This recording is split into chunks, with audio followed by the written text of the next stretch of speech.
Conditions are right tonight. Let's go. 4 adventurers stole an experimental rocket in the pursuit of scientific discovery, only to be bombarded with cosmic rays and crash land back on Earth. Mondays, eh? But this was far from the end. By some miracle they survived, the rays giving each of them superpowers. Reed Richards, able to stretch his body like elastic. Sue Storm, granted the power to turn invisible. Johnny Storm, her brother, could set himself aflame without harm. Ben Grimm, given super strength and a skin of rock. We've changed! All of us! Together, we have more power than any humans have ever possessed. Hey, you don't have to make a speech, big shot. We gotta use that power to help mankind, right? Right, Ben.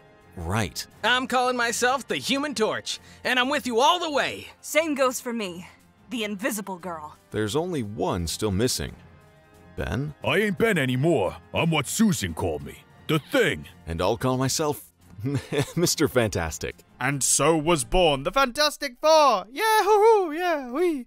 Hey, where'd everybody go? I'm that guy, okay? The one person you know who likes, loves the Fantastic Four. And I get it, the word vanilla gets thrown around a lot, but it's so not true. They're really good and stuff. They're funny and interesting and like, they're fantastic folks to know.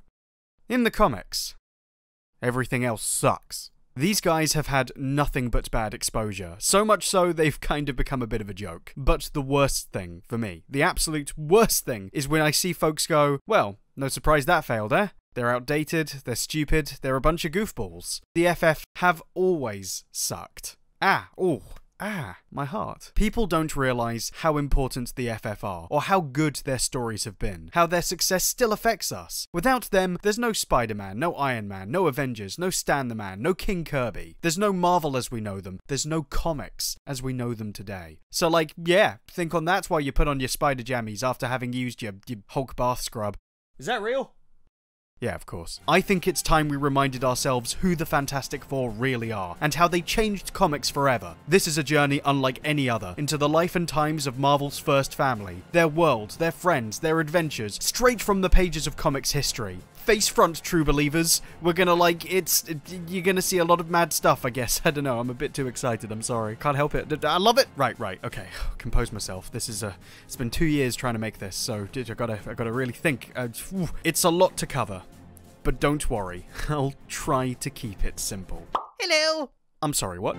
I hear myself recalling things you said to me the night it all started, and still the rain is falling. Makes me feel the way I felt when we parted. The hopes we had were much too high, way out of reach, but we had to try. No need to run, 'cause all the answers come one by one. The game will never be over.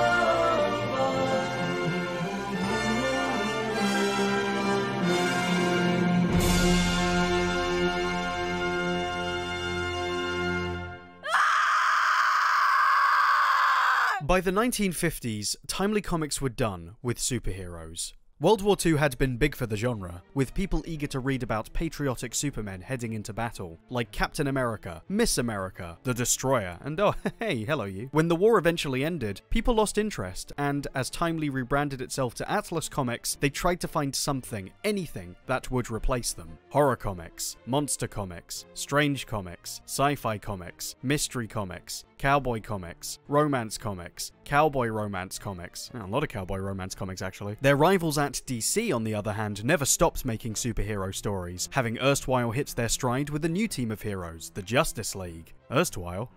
Sorry, too many cowboy romance comics. Legend goes that Atlas's boss Martin Goodman saw what a success this was, and wanted a piece of the action, turning to his current writer and editor at the time, Stan Lee, to make their own superhero team. Stan hated this. He'd been feeling restricted by his publisher's demands, writing basic genre fluff, and now here was more of the work he'd been trying to get away from dropped right into his lap. It was almost the last straw. So, I really wanted to quit and try something else. And I remember Joan said to me, you know, Stan, if you want to quit, Before you do, why don't you do one book the way you would like to do it? The worst that happens is Martin will fire you, and so what? You want to quit anyway. With this in mind, he approached penciler Jack Kirby to help him come up with a new project. Jack was already a successful comics veteran, having co-created the wartime hit Captain America, and had allegedly been developing a similar concept, borrowing ideas from a series he'd already published with DC. The history isn't entirely clear on who did what first, there's a lot of claims to get caught up on, but it's certainly clear that this creation, published in 1961 under the new company banner of Marvel Comics, was something rather, different. The only way you're strong is between your ears. Sit down, Junior. I don't know how you got our number, but honest, this isn't Sam's delicatessen. Here thing, this makes you look even more glamorous. I ain't gonna wear this full outfit. I'll warm it up for you, big guy. Ouch! This would make the kookiest hat. Stan's frustrations were let loose on the mad pages Jack drew up, creating a badly behaved set of characters unlike anyone we'd seen in comics before. For years, superheroes had been about expositing truth, justice, the American way, not the FF. They bickered, they got on each other's nerves, they tripped up, they made stupid wisecracks and didn't listen to reason. It was chaos. People loved it. The biggest sign of success was less the way people reacted, and more the number of them. Fans used to only write in to point out mistakes, and now letters were pouring in from people who responded strongly to these characters, asking about their lives as if they were real people. Stan realized there was a chance to foster a loyal audience, treating his readers with the same respect they were paying his work. He encouraged their questions, gave them imaginary badges of honor for getting involved, and in some cases, even made their points of discussion in the comic itself. And we had almost never gotten fan mail before. And all the letters said essentially the same thing. We love the book. It's the greatest. We'll keep buying it forever. You're the greatest writer. Jack is the greatest artist. It's terrific. But if you don't give them costumes, we'll never buy another issue. Kirby's art made a huge splash with a new generation of kids in an emerging counterculture, and would evolve into a bold, vibrant style that reshaped the view of comics in America, creating a host of new characters that populated a thriving universe. The two men became equally involved in the storytelling process, forming a new type of collaboration dubbed the Marvel Method, and cemented their places in comics history. These ideas were extremely refreshing at the time, no longer simply superhero stories, but reflections of us, the changing social landscape, and it even seemed to benefit from the non-superhero comics they'd been writing to that point. The Hulk was a Frankenstein Mr. Hyde mashup created by gamma radiation. Spider-Man was a radioactive teenager with girl troubles who told jokes. The X-Men were young kids, outcast and misjudged thanks to the mutations they were born with. Doctor Strange took way too many drugs. All that genre blending, marrying the mundane and, dare I say, the fantastic, started because the FF did it first. They were a superpowered team, but they were dysfunctional, flawed, funny. A group of people who were very close to one another. They were something we all recognized. A family.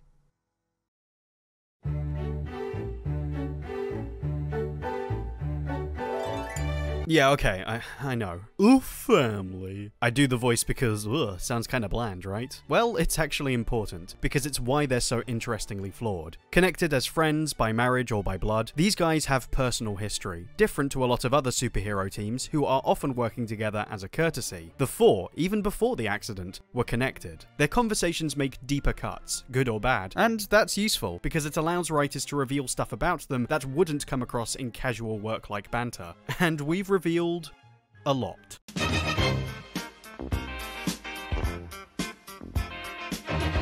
Meet Mr. Fantastic. Wow. He's the team leader, who makes all their gadgets, plans their missions, and has incredible stretching powers that can be put to use in all sorts of wacky ways, or sometimes just look real gross.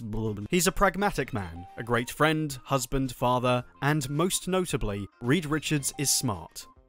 Stupidly smart. We are, in effect, extending the chronostellar energy generated by our internal manifold around our ship. By cutting and pasting a swath of our time into another, we can travel to a place where time is in such an inchoate state. I concluded that the best way to gather information from the Leviaverse was to bioengineer a self-sustaining dimensional problem that could cover ingested matter into fuel. And here, take a look at this computer-generated model of the molecular structure of the paper in these pamphlets. My team should have my anti-galactus suit prepped in just a few more minutes. I have a theory. Want to hear it again? No. It was magic. Magic, magic, magic. I don't believe in magic. Magic! That's the thing a lot of people leap on. The fact he comes across as a father-knows-best type, seen as an outdated holdover from the space age. It's true he can be controlling, or overcomplicate the simpler, more obvious answers. He has made huge errors of judgment that, well, it's not a good look. He can come across as patronizing or dismissive, and maybe doesn't always carry himself in the most personable manner. Most people don't know how to solve problems. They tend to be overly concerned with how difficult their choices are, or the complex nature of their specific predicament, or if they even have it within them to find a solution in a limited amount of time. And while, for most people, these are valid concerns, they overshadow the reality of a single inherent truth. There's no problem that can't be solved. I know this. The issue with all of this, though, is that none of it bothers to ask why Reed is this way. I almost lost all of you this year. I made some choices that directly led to the deaths of some of our friends, and almost tore this world to pieces. And for the life of me, I don't know where it went wrong.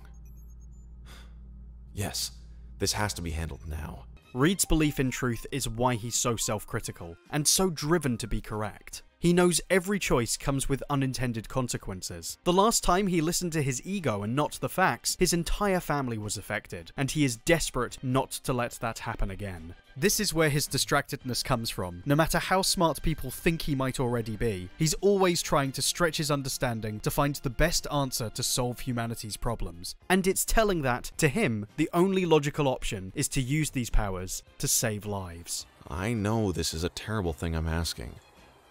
We've all had a taste of what it might have been like had we never become the Fantastic Four. But we are the Fantastic Four, and that means we have responsibilities. That's why the team are so willing to follow him. They know he'll eventually have the right answer, and he'll have figured it out for the right reasons. You said you couldn't predict the actions of groups, only individuals. Right. Below a certain threshold, the acts of individuals, no matter how grand, cancel out. So, what's the number? How few people do you need before you can change the world? 4. Get out of here. Now. I'll show you why you don't want a woman in your little club. I want vengeance! I got her! You got shit. I know. This is not how you plan things to go. Wrong battle. Wrong world. Wrong lady. On your feet, old man. Everyone still needs saving. Okay. Sue Richards is a force of nature. You think her power's just a game of peekaboo? Wrong. Sue's powers go beyond simply turning invisible. She can create force fields, projections, turn other people invisible. She can turn your eyes invisible. The woman's a tank, always discovering new depths to her abilities, and not afraid to cut through the guff. Don't try attacking me while we're talking. Let's have a look at your chest cavity. I'd have lost that bet. You do have a heart. A man as smart as you surely knows what would happen if I used a force field to block your 3 main coronary arteries. Nervous? He fainted. Where'd you learn that stuff? I don't know. I think I saw it on Grey's Anatomy. Alright, I won't overdo it. Sue's tough, but she cares. Having practically raised her kid brother Johnny alone since she was a teenager, she's very familiar with protecting others and shouldering major responsibilities, qualities that make her the ultimate mom. Reed's attention is always on the mechanics to arrive to a solution, so Sue takes on the practical, immediate approaches her husband often can't, across the entire household. Why are you cutting off the crusts? Have you seen how many kids we have running around here? Almost all the children prefer them crust-free. Except, well, Val. I'm shocked. Yeah, she says there's no difference between the crust and the insides, and that exclusion is a waste of time. Then Reed always says, not necessarily. Consider the fact that a person is the same 5 minutes before they are dead and 5 minutes after they are dead. Then Val always says, exactly. And on it goes. Crust or no crust? No crust. It's a lot to deal with, sure, and she gets frustrated, getting even or lashing out. Remember this outfit? Oh gosh. She's thought about a solo career, or being in the arms of a prime toy boy, but the alternatives just don't cut it. After feeling so suppressed by life, here's a chance to show her worth to the world, as part of a force for great good, with people she cares about. Something I think she gets maybe more than Reed. A chance to get back everything we've ever wanted, everything we've been denied since I stupidly... Reed, I don't think any of us truly wants to be normal, whatever that means. And even if we did, we can't be, sweetie. It's not our destiny. We are who we are. Sue has flourished thanks to the support of that family, who she'd do anything for, and there are no bones made about her value, even if it's something you can't see. It's an extraordinary life, and an extraordinary way to give back to a world that has been so good to us. Some people say you're the heart and soul of the Fantastic Four. That's Ben. Maybe. But some people say you're Reed Richards' compass. That without you, he flounders. Some people say that without you, there is no Fantastic Four. Some people are too kind. Johnny! Jonathan Spencer Storm! Oh boy.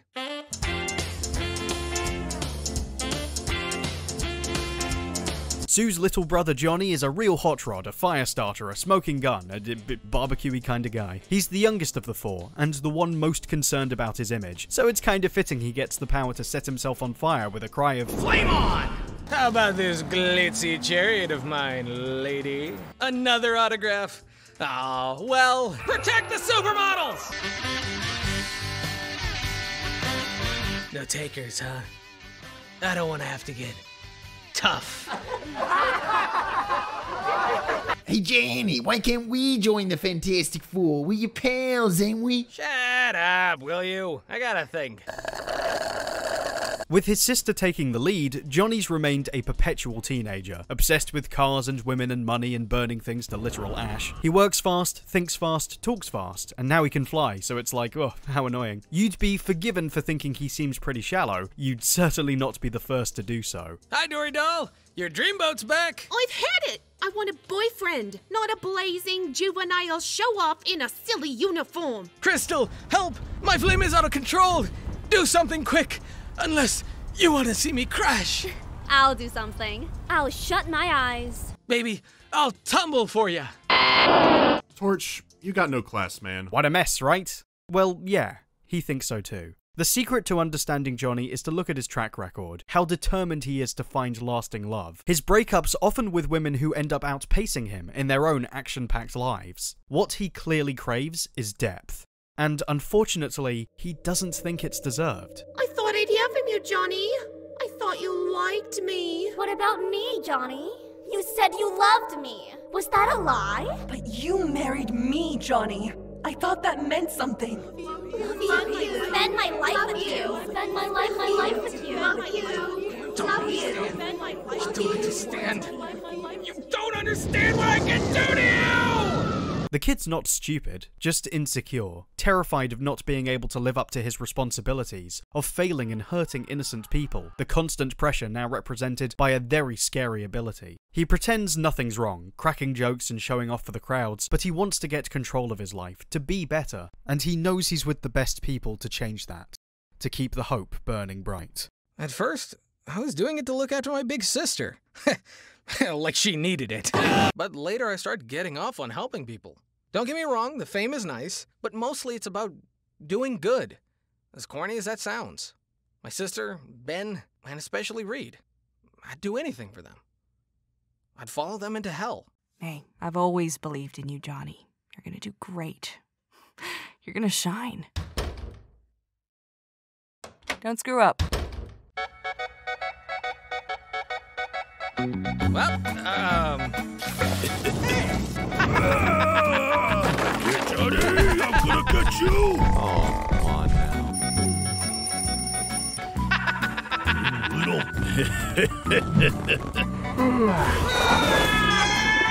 I'm told that the torch arrived at the park on an already brutally hot day, specifically to terrorize and taunt young children, and that he may have been naked at one point. And here I thought I was saving this tape for the game. This is much better. The Best Old Johnny.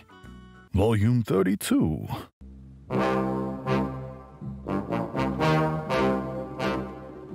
Super strong, made of rocks. The ever-loving blue-eyed thing is a bit of an icon, an idol of millions, if you will. The others come from uptown or have weird family history, but Benji's a blue-collar Jewish kid from Manhattan's own Yancey Street, and his view of the world, thanks to his sweet Aunt Petunia, is more straightforward. I'll pulverize you! What in the name of Aunt Petunia? Sheesh. Ah, what a revolting development this is. Here, your favorite breakfast. Red hot, right off the griddle. Oh, nuts. I'm too hung up to think of food. Well, maybe I'll just take a bite, so's I can keep body and soul together. I don't want to hurt your feelings after all, Susie. Becoming the Thing was a struggle. Back in college, his dream was to be an astronaut, and he knew his roommate and pal, Reed Richards, was the only person who could help him get there. Unfortunately, their accident many years later ended up affecting Ben the most, something Reed has never forgiven himself for, and now he finds he's treated very differently, as a celebrity, or a joke, or a monster.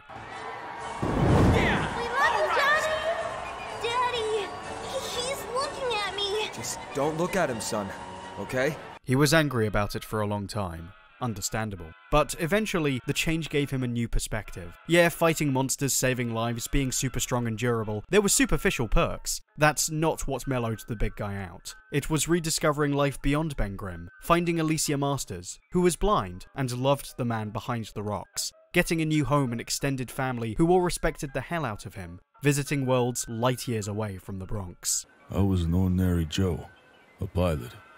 Loved flying aeroplanes, like nothing else. Then overnight I got mitts that couldn't hold a fork, let alone a joystick. Every night I'd go to sleep and pray I'd never wake up. But that was one day. I lived another and another. Safest bet was to stay in my room. But sometimes I found the courage to live like I wanted to live. And those are the days I saw alien planets and goblins and underwater cities. And for all of my crabbing and complaining, I wouldn't trade my life for all of the safety there is. Not if you live a life that's worth the risks. Ben keeps everyone grounded, the sturdy guy they can lean on, and his achievements inspire people to aim high no matter where they come from or what they look like. Reed feels he cursed his best pal, but Benji Grimm is sure he made the right decision to follow his old friend. You really gonna stick around this time? If that's okay with you. And you're sure you don't need to go build some kind of anti-doomsday thing? Save the world or something? I'm good.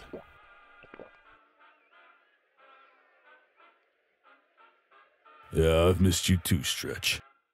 The family dynamic balances their baggage nicely. You get different combos of characters that complement each other, even when they're at odds, everything they do and are commenting on each other's existence. The same can be said of their powers, which reflect their personalities. The impatient guy sets alight, the dependable one's made of rock, the secret MVP turns invisible, and the smart multitasker stretches himself in all sorts of directions. People have correlated their powers to the 4 elements, and it's true of their personalities too, components that work fine alone, but together form a complete unit. It's a good metaphor. Another key to the city. Hey, if we ever find the door to the city, we're in. And that's it, right? They didn't team up because they had superpowers. They did it on the back of a shared love of adventure, discovery, answering important questions for the sake of bettering their fellow man and all that jazz. Fighting villains and wearing costumes was what came with the territory, but it's that naked love of adventure and each other, the rough and tumble, raw personalities that come with, which makes them so much fun to be around. The FF are a family, and in many ways that makes them perfect representatives of this rare opportunity to expand humanity's frontiers, emissaries of the connections that make life so worth living.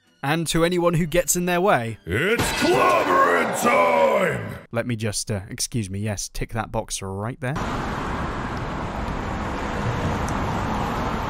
As with most Marvel characters, the FF don't live in a fictional city. They live among us.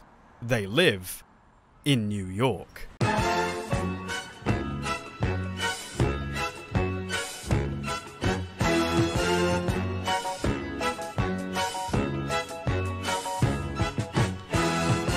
The The Four's home is the Baxter Building, right in the heart of Manhattan, and having superpowers hasn't stopped them from experiencing all the stress of city life. They got caught in traffic, their neighbors complained, they went bankrupt and had to take on new jobs. There was always some kind of red tape to deal with, even had to hire an official mailman to deliver the mountain of letters they were getting. I'm starving. Blasted wise guys. I bet it was that crummy Yancey Street gang. Stop hiding, you yellow-bellied Yancey Street yahoos! Yeah, Ben's old neighborhood still gives him a hard time, and they aren't alone. Not having secret identities and a high profile means they're open to be scrutinized by public gossip, like any celebrity. It doesn't sound ideal, but the FF made this choice. They want to live normal, well, relatively normal lives, like anyone else, and share their experiences. It's all about building a community, an interest that propelled the scope of Marvel Comics. Other heroes hid behind secret identities or kept private, in a world where being born with abnormal powers was treated with distrust and bigotry. Looking to resolve that, the Four tried to bridge the gap, making their home an open research center and museum for anyone to visit, funded by their own line of merchandise, including comics. How about that? Superheroes and civilians alike come and go freely from the plaza, and the Four can be seen hobnobbing with the great and good, whether it's swapping notes on radical scientific discoveries or enjoying a night out on the town. You want a real party though, you go to Benji. Line them up, boys, all chips on red. The guy has a natural rapport with the other heroes, and it's led to him joining a bunch of different teams, ones he can make time for when he's not wrestling with his rival, the Hulk. So, what can you bench? Hulk smash bench. Kinda got a theme there, huh? Perhaps their most lasting relationship has been with another friendly neighborhood local. Spidey met them at the start of his own superhero career, and in typical Parker fashion, completely misunderstood what they were about. I tried to join the team once, back when I was a kid. I broke into the Baxter Building and took them all on. Really showing them my stuff, you know? When they finally caught me, I asked them how much they paid their members. I knew it. That kook's got rocks in his head. Afraid you made a mistake, Spider-Man. We're a non-profit organization. We pay no salaries or bonuses. Any profit we make goes into scientific research. You came to the wrong place, pal. This isn't General Motors. I was so embarrassed. Peter did eventually earn their trust and became one of their closest friends, even leading his own FF, which, well, that's a whole other story. It's mostly Johnny he hangs out with, both being around the same age, and they have a friendship that blends like oil and water. How do you do it? Do what? Don't mock. I'm new to this. You've had years of experience at it. What are you talking about? Come on, the public has hated you for years. Tell me how you get through the day as a complete loser. How did you live this long? Yes. Pete, I can barely hear you. Are you there? Yes. Good. What's taking you so long? Hurry up. Oh, did you remember to get the chips? Thanks. To-do list. Kill Johnny Storm. Dispose of body. Collect insurance. See you around, Spidey. See you, Ben. See you, Mr. Fantastic. See you, Sue.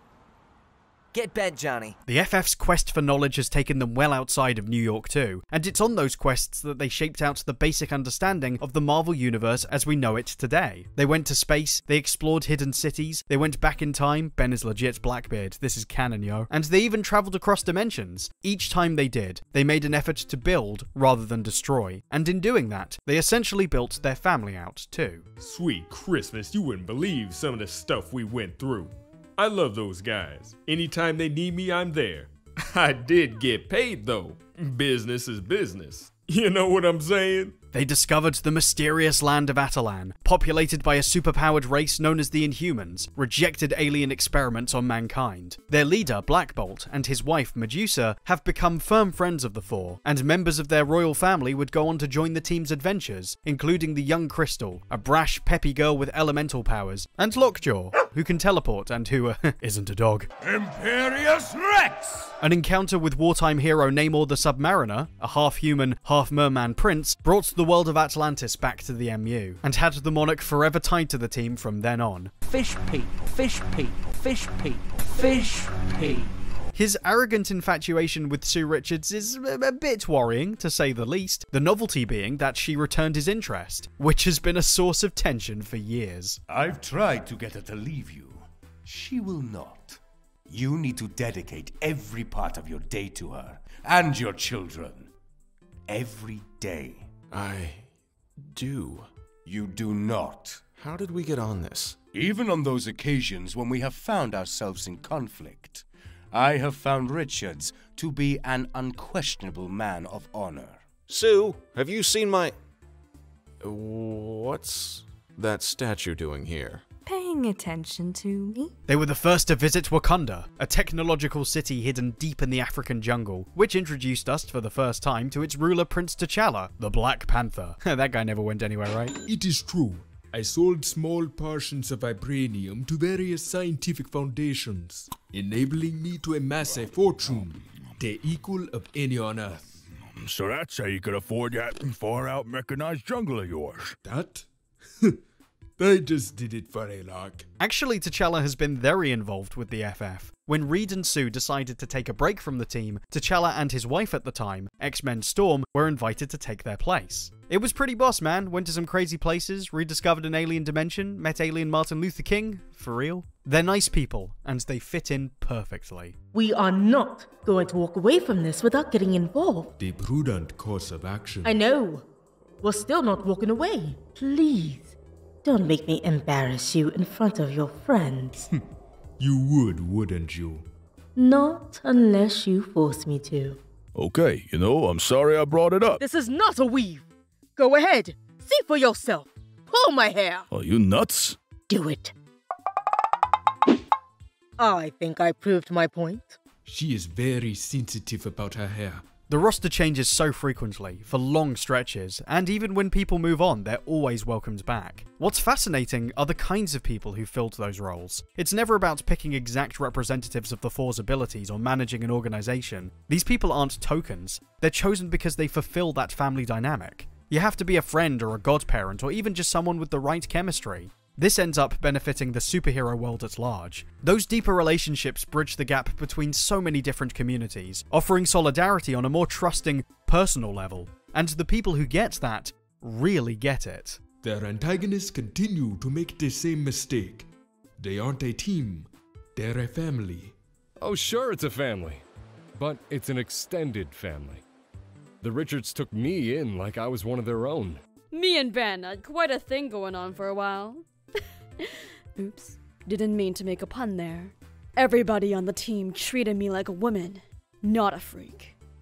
You couldn't ask for better friends. But not everyone is so... Blah blah blah, impossible man! Oh god, the cringe. They call me the impossible man, and now that I know what these video essay things are, I'm going to make one about me! I come from the planet Pop-Up, and we Pop-Upians can turn ourselves into anything, just by thinking about it. Each of us contains the entirety of our population in our DNA. Note to self, bring back entire race. Aha, I have it.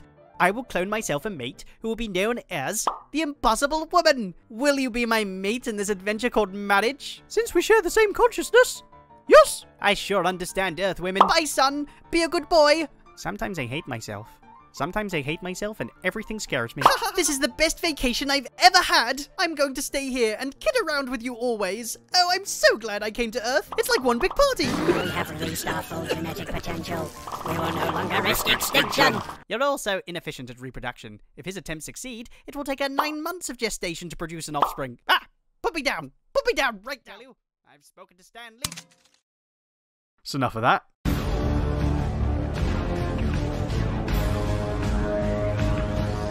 Not everyone is so nice. The Four find themselves at odds with a bunch of madmen and monsters, each itching to turn the world to their point of view. Alicia's evil stepfather, the sinister puppet master, or the mad thinker, an insane overthinking scientist, Master Alchemist Diablo, some are poor wretches like the Molecule Man, who didn't want the powers they were given, while others like Ulysses Claw are pretty stoked about being a bad guy. South African, or might check me, or made a pure sound, yeah? Sorry, not sorry. Their first adversary was the Mole Man, a wretched professor rejected by society, who rules over monsters living underground, an example of what the team could have become with a different attitude. There are those who are jealous of the Four, and it's led to a lot of pretenders over the years desperate to recreate their success. Russian scientist Ivan Kragov, now the Red Ghost, tried to imitate their origin with a bunch of chimps. And it worked, I'll give him that. Same happened to the UFOs. Well, they're actually Hulk baddies, but they count. I don't give a fig. None are more desperate than Bentley Whitman, the Wizard. A villain initially jealous of Johnny Storm's popularity, but who believes himself to be as smart as Reed. He went ahead and formed the Frightful Four, a tribute band with a revolving door policy on members.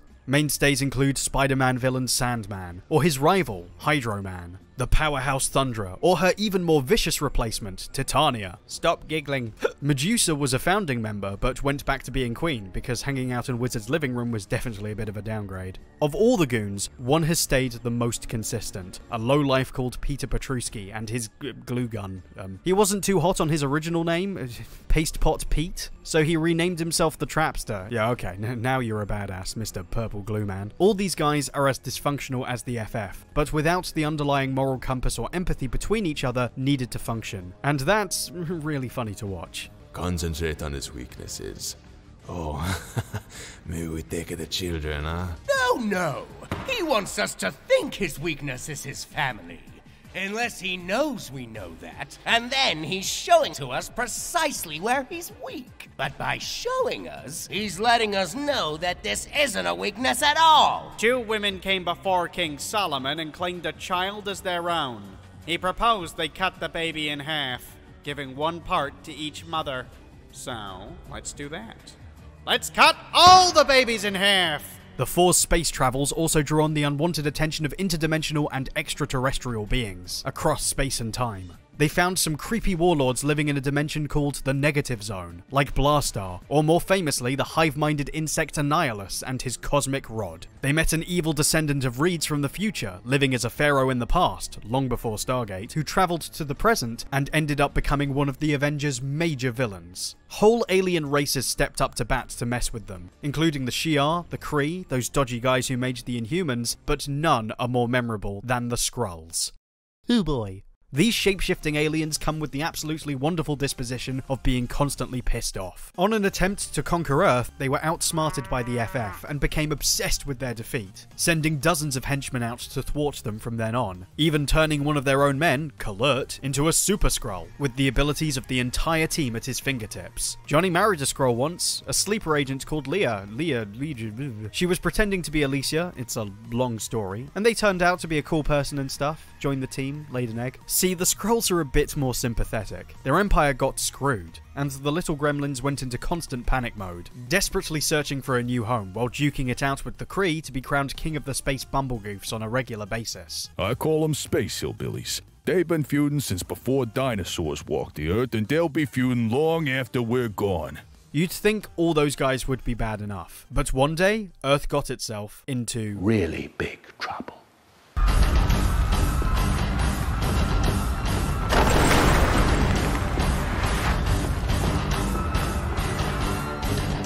My journey is ended. This planet shall sustain me until it has been drained of all elemental life. So speaks Galactus.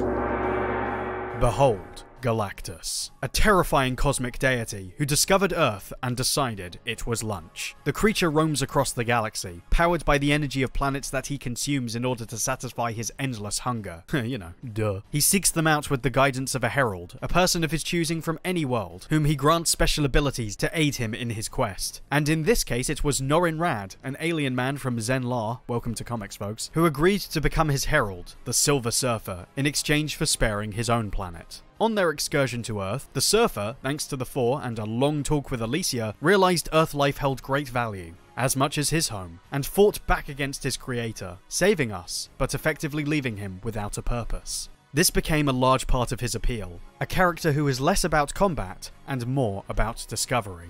I was born to soar, to ride the currents of space. Though the pathways to the stars are now denied me, my place is still in the skies above. Why were you two fighting? Well, I said that the Kirby Silver Surfer was the only real Silver Surfer, and that the Mobius Silver Surfer was shit. Do you understand? Yes, sir. You have to set an example, leaving in the face of stupidity. Now, everybody that reads comic books knows that Kirby Silver Surfer is the only true Silver Surfer. Now, am I right or wrong?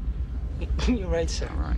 Got it. Yes, sir. The FF's encounter with Galactus was a watershed moment. This was a guy above good and evil, who nobody could possibly beat, practically a god. It was emphasized by the appearance of the Watcher, a character created for the comic who observed moments of great significance in the universe, and who was used to build hype for the monumental nature of this tale. But the kicker was that, in the face of all this awesome, unfathomable power, the FF could totally deal with it. You have to understand, the Earth had never been invaded before. Galactus was like the judgment of God standing in Midtown. But these 4 guys, they took him on and made him say uncle.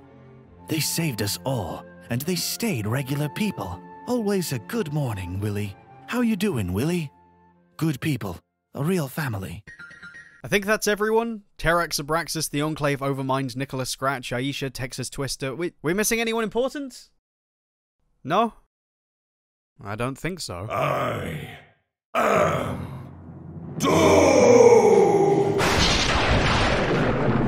Yeah, I bet you were wondering when I get to him. The FF's greatest foe, Marvel's poster villain, the big boy. Dr. Doom is considered one of comics' most iconic bad guys. Not just for Marvel, but for all time. He's not oblivious to his incredibly on-the-nose name. I think Doom embraced it as a way of accepting that maybe life would never turn out the way he wanted. Victor Von Doom, the hyper-intelligent son of gypsies persecuted by the corrupt government of his home country, Latveria. His remarkable inventions used in acts of revolution caught the attention of the American military, who helped send him to the States to fund a world-class education, returning years later to overthrow the corrupt regime and become king. Doom has actually been shown to be a prolific leader, admired by his people and a key part of political discussions worldwide, despite rumours that he wishes to, quote, rule the world. I mean, come on. Stan Lee wanted to push a villain who wasn't affected by the law, his title as monarch bestowing him with diplomatic immunity, backed up by all the necessary paperwork, in case you're wondering. Leave my castle immediately, after we fixed your little red wagon. No, Mr. Grimm. You will do as Dr. Doom says. I have just concluded a non-aggression agreement with Latveria to maintain our national security and world peace. You silly Billy. He's got something over Reed Richards too. Doom believes in magic, a practice he'd been studying alongside science for years, which has made him an invaluable ally to some powerful key figures. Could be a cool guy, could be a hero, but he has a fatal flaw. His ego. What of the evil mutant Magneto, Master? I have read that his power rivals even yours. Rivals? No one rivals Doom! No one! Doom is supreme. There is no power on Earth, no intellect in all creation to equal mine. Doom's mother, who was well into occult practices, was allegedly taken by the demon Mephisto, and Victor had planned, while at college, to create a machine to try the impossible, to reach the afterlife through science and save her soul. Reed Richards, a fellow classmate, was skeptical this was a good idea, pointing out flaws in the Latverian's calculations. Victor dismissed him entirely, only for it to explode in his face. Ugly, my face is horrible. No other eyes must gaze upon it. The extent of the damage was actually minimal, but this imperfection, amplified by the realization that Reed had proven himself to be smarter, that Victor was no longer special, was all he needed to immediately renounce everything good he could become. From then on, his life would be colored by one word: Doom.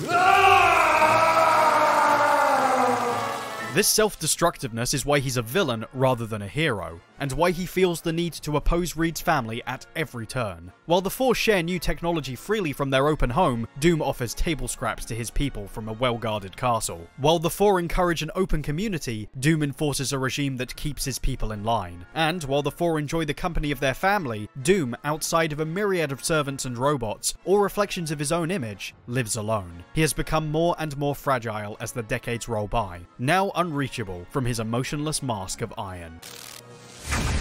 Doom needs no one. It's his vulnerability that's always been most interesting. Yeah, he's a badass and whatever, but that's not enough. What makes him so impressive is what makes him so tragic. Here, let me show you a thing. In a story called Secret Wars, several heroes and villains were placed on an alien planet and forced to fight each other by an almighty cosmic entity known as the Beyonder. Doom was the only one who sidestepped the issue, instead plotting to steal the entity's power for himself, and no matter what the Beyonder threw at him, he would not back down. Look at this. Doom, screaming in defiance at a godlike being, no doubts in his face. But beneath his armor, torn threads reveal his battered, mortal body. Doom fooled the world into thinking he was more than a man, because he himself believes it. It's that defiance in the face of reality and the people who know better that makes Doom someone we, in some small way, can kind of admire. But it's the four that define the truth. A lot of people have tried to act like Doom works without the FF's existence, but it doesn't fly. It is precisely because Reed exists that Victor chooses to be Doom. Two men so alike, yet trying so hard to oppose each other's principles, with Victor determined to prove at any cost that not everybody has to live like Reed. Richards is a thought. His reckless adventuring and constant interference in my and many other countries' internal affairs has destabilized the political balance of the entire world. The day will come when that world will beg me to contain Richards' evil for them. Perhaps I will answer that call.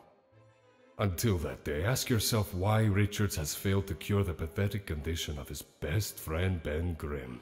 This interview is over. Doom has spoken. Ah, shut up. Their enemies always stay the same, unwilling to accept their flaws can be dealt with, and the FF, since the beginning, have been open to change, and how the future of their team, and indeed their family, can evolve, starting with their own children. Franklin Richards appears to be a normal little boy, and in spite of being surrounded by so much intense genius, he's never stopped being that way. He makes up for this in his extreme untapped potential, having been born with metahuman abilities that, well, where do you want me to start? He brings a healthy dose of innocence to the team, the only one who doesn't have some kind of pre-existing notion of a normal life, and who solves problems at face value. That colours a lot of the stuff he does with those phenomenal cosmic powers. Entire series have been born on the back of that, but that innocence probably makes him right to be the protector of the Marvel Universe itself. No pressure, mate. I got stuck in hell for like ever, and there were monsters, and I was pretty sure they were going to eat me, but I got out. Franklin. Then my mom caught on fire, and my dad took over the whole country, and the government took away all my dad's money, and Galactus threw mom and dad off the roof, and said he's gonna kill, like, all of us. Cool, huh? Oh, kids. They just say the darndest things. Valeria Richards' history is a little more complex. Sue had, years ago, miscarried a second child. Franklin was hurt by the idea of losing a sibling he never knew, so his reality-altering powers took the potential baby away to be born in another universe, where Reed had died and Sue had the child by a reformed Dr. Doom. Oh dear. This was the fully grown teenager that then arrived in our universe as Marvel Girl. You creeps think you're tough? Trust me, you don't know the meaning of those words. I'm just the person to teach it to you. Who wants the first lesson? She represented a troubling future, but eventually was accepted by her parents. And as it so happens, she, through Franklin, sacrificed herself to be born again in this universe.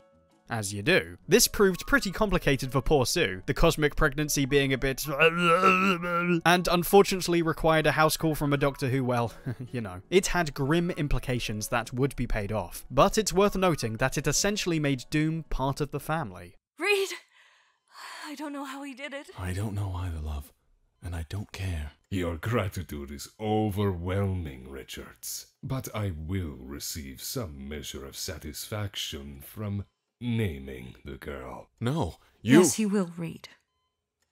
I agreed to it. She agreed because Susan at least knows that I am a man of honor and style. I would not be so crass as to name the child Duma, for instance. No.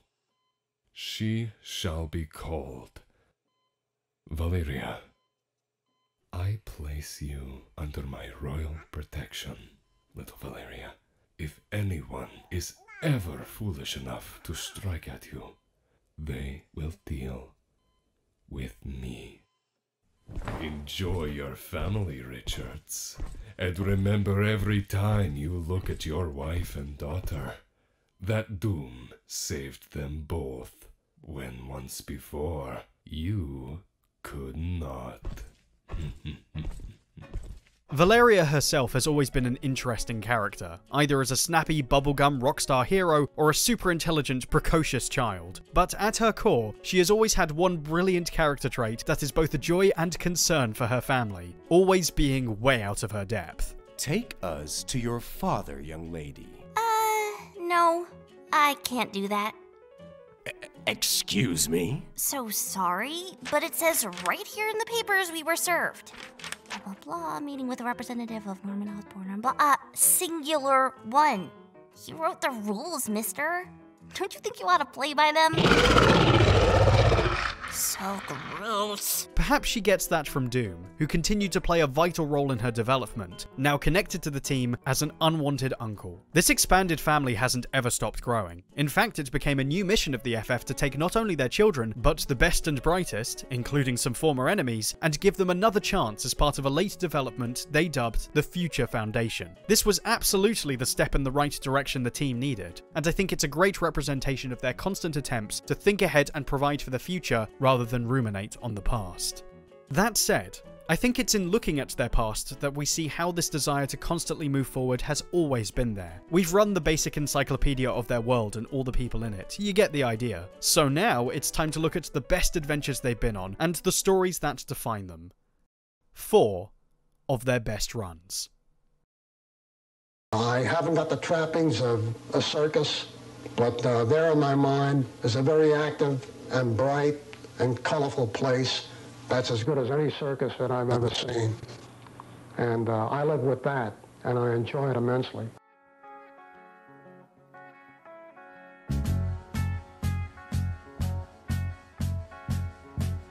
We've covered some of this, but it's worth expanding on how special the original run of the FF was. It's also nuts. Stan Lee had a few qualities that coloured his early books. His characters were not born role models. They were often highly abrasive and self-defeating, with major human problems. This was so he could put them in situations relatable to his readers, and the Fantastic Four were the first clear example of that concept. The reason it was so groundbreaking is the reason some of it might grate on people now. Characters who bicker and fall apart at the drop of a hat in the first handful of issues maybe makes them seem, irritating. Thanks for the ride, Frogface. Let's see how long you can dodge this, you blast-a-brain brat. You still haven't told me how you like my hair. It'll look great when you're out flying on your broomstick. Wives are to be kissed and not heard. Yeah, okay, some ups and downs, but that was the point. This was a level of frank naturalism that didn't exist in comics then. People giving little asides and jabs and inserting their opinions wherever possible. Spending panels hanging around the house and getting up to normal stuff between adventures felt way more real. Then there were the adventures themselves, bouncing the team from one insane madcap scenario to the next. No wonder this was such a riot in the 60s. It also ends up being a great investment to make in the long term, as the concept morphs bit by bit every issue. The characters gain costumes, meet new friends and foes, reveal secrets about themselves, and it becomes obvious at a certain point that the readership is growing. Stan begins taking things more seriously, the characters becoming more empathetic, more self-aware, and even funnier than before. Mostly Ben. You're just being obdurate. Hey, my religion's got nothing to do with it. How do they let a full-time nut like you run loose? He's talking like that to me? To me, who's always been his ever-loving idol? Ben! I wonder if he's trying to tell me something. Got a little message for you. Hope this ain't gonna be too subtle. For everyone to understand nice and easy. I hope you're all still listening, little friends. What was that all about? Wrong number. With the ground rules of the family firmly in place, Stan was always looking to find a new way for their dynamic to drive the story, poking fun at the cliches of the genre or family life, doing dramatic stuff we didn't expect, and messing with the status quo as often as possible. They broke a lot of rules this way. Fantastic Four's huge crossover with the rest of the Marvel Universe was a big event, but was less shocking than the fact that Reed and Sue were actually, officially, going to get married.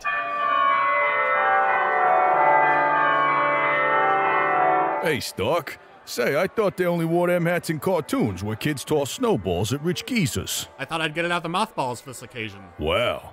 You sure didn't find her no pile of mothballs, chum. Jesus Christ, Benjamin. And boy, you can see how this was the comic where Kirby earned his rep. What I love about Jack is the carefree energy in his work. You never get the same expression or idea twice. Everything is a crazy doodle of something super specific he wanted to get down. Controlled chaos. Each drawing's a gem. It's hilarious. Look at that. Oh my god, The blunt worldview of his style is incredibly accessible. Uncomplicated fantasy expressed in uncomplicated ways. A striking artistic statement in its own right. These abstract backgrounds he created to represent alternate dimensions, all done by photocopying mundane objects and newspaper clippings. Galactus and Silver Surfer are meant to be fanciful interpretations of his own religious beliefs. The guy's an almighty figure with a herald who comes down to Earth and he walks around with a big G on his chest. Come on. Why do you think Benji's Jewish?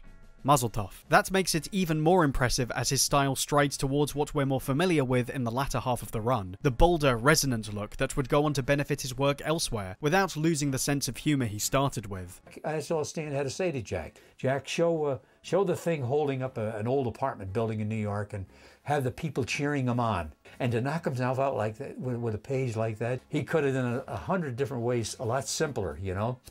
But that's great.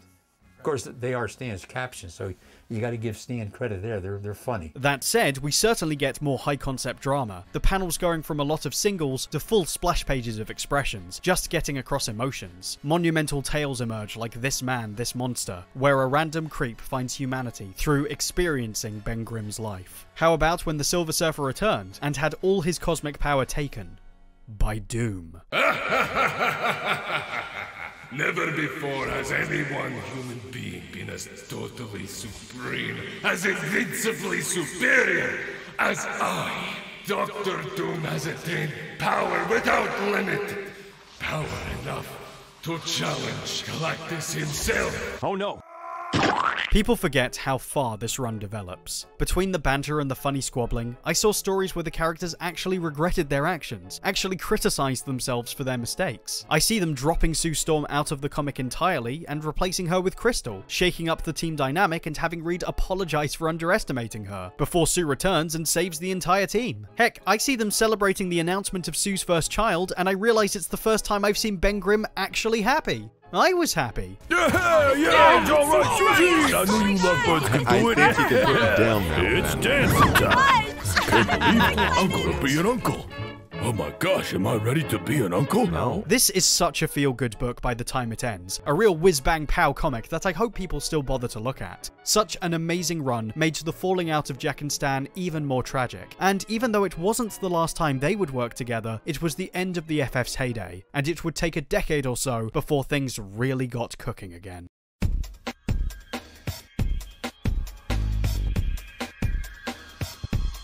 John Byrne is a legend in a lot of ways, not only because he both wrote and drew his own stories. People talk a lot about what he did with the characters and how far he took them, but not enough is said for how he pushed the format of comics too. Before Byrne, everybody was trying to, understandably, recreate Jack's style, and what made Byrne a breath of fresh air was that he tried to establish his own style while being true to the spirit of the franchise. The FF were going on weird, unusual adventures, so Byrne's comics often took on weird, unusual forms, breaking up the layouts we were used to, telling stories in a fresh new way. Cityscape was drawn entirely sideways to get the most out of the view. A flashback tale was rendered as a loving spoof of Jack Kirby's classic style. One story centers on the Trapster breaking into the Baxter building, and the reader is only ever shown the point of view of the security cameras, controlled by the robot secretary Roberta, or the villain's own eyes.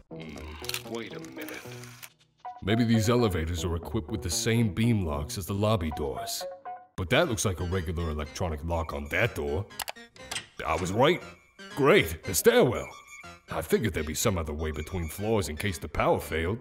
Now, if I remember right, the next level should be the astral side. Who's that? Oh, crud. This place is starting to spook me.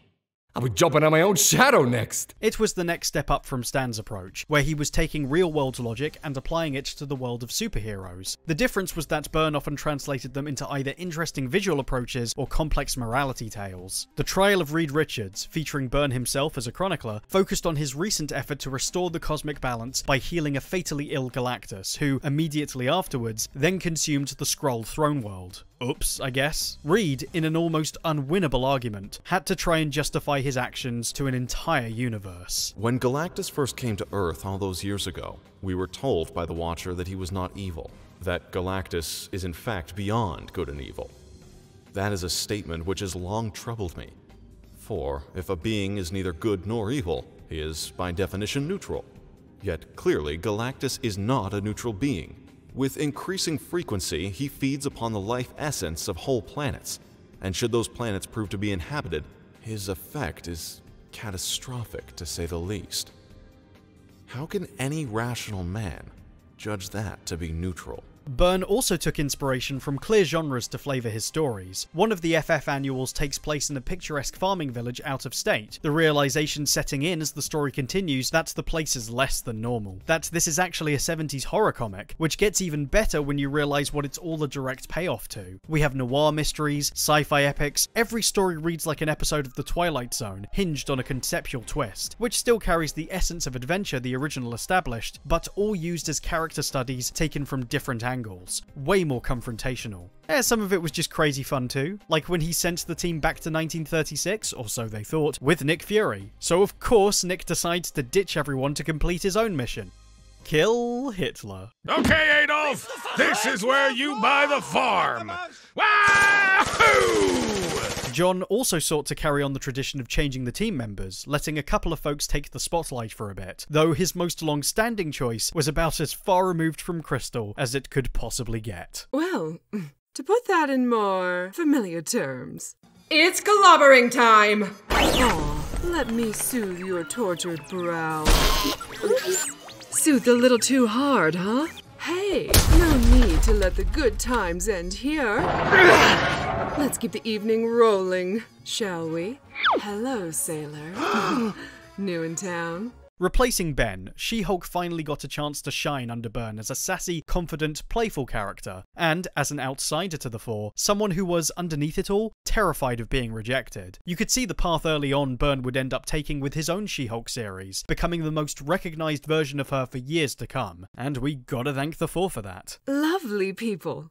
We went to other dimensions, other planets. Even as an Avenger, I've never had the chance to see so much of the universe. It was obvious Byrne was looking to give new life to the female teammates. Sue Richards was, through him, depicted as a maturing mother, and she was now more vocal about her problems and the team's issues. Eventually this was brought to bear when the emotionally manipulative creature Psycho Man decided to make her the focus of his latest experiments. It brought out a lot of unspoken tensions between the family, revealing many of their inner demons, and the resulting story is considered by many to be a defining moment for Sue Storm.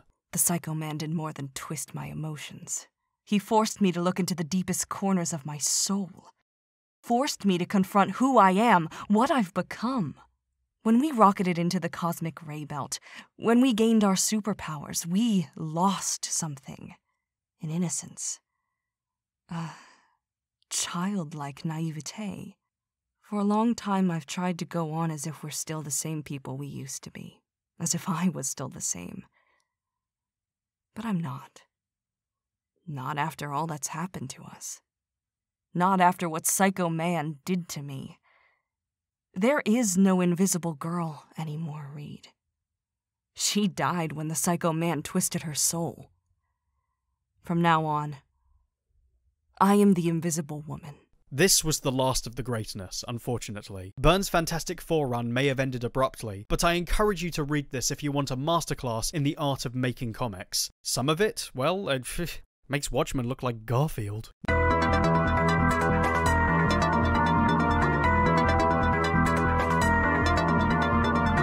Mark Waid's pitch was to go back to basics. After years of FF adventures with so many new plot intricacies and characters to keep up with, he wanted to pare it back to the main four, and re-examine what made them tick for a modern audience. A lot of this is achieved thanks to the art of the late great Mike Wieringo. His approach was to keep the fun and carefree spirit of the original, but now with a softer, rounder style, like the computer-generated cartoons, that at the time were starting to become popular, to make them appealing to a new generation of readers. Having grown up with this run, Sure worked for me. Waid challenged his characters emotionally, putting them somewhere out of their comfort zone and letting the sparks fly. Nobody was safe from this. My personal favourite is probably Mark's take on Galactus. The guy has decided Sue Storm should be his next herald, and, long story short, Reed invents a device that swaps her powers with Johnny so Galactus can't find her. But this, as usual, is not enough. So if Galactus wants Sue, and now I'm Sue... Aw, this bites! Now the story is something else completely. Galactus heightens the invisibility power to cosmic levels, which means it doesn't just make things literally invisible, it can make the invisible visible again. It makes everything visible. Yeah! Oh! The loudness. It was the presence of the bug people that overwhelmed me. Like I had super hearing for a second. But not really, because it wasn't so much a sound as a sensation. And hang on, I finally get it! Oh, dude, hats off to the Power Cosmic thing. It finally sank in what that's all about. You needed someone to recognize the invisible. So you've got me doing that on the ultimate level. It's like cosmic sight, kind of. The unseen, the unnoticed. Stuff that's hidden in any sense of the word. It just sort of automatically appears to me. I've now seen you for everything you truly are. And everything you ever were. We have to talk, Galactus. Or should I say, Galen? Go on. It's genius. You take the most immature character, the one who's the most irresponsible and shallow, and you give him the ability to perceive beyond a book's cover. Johnny, what's wrong, Johnny? Johnny? Johnny.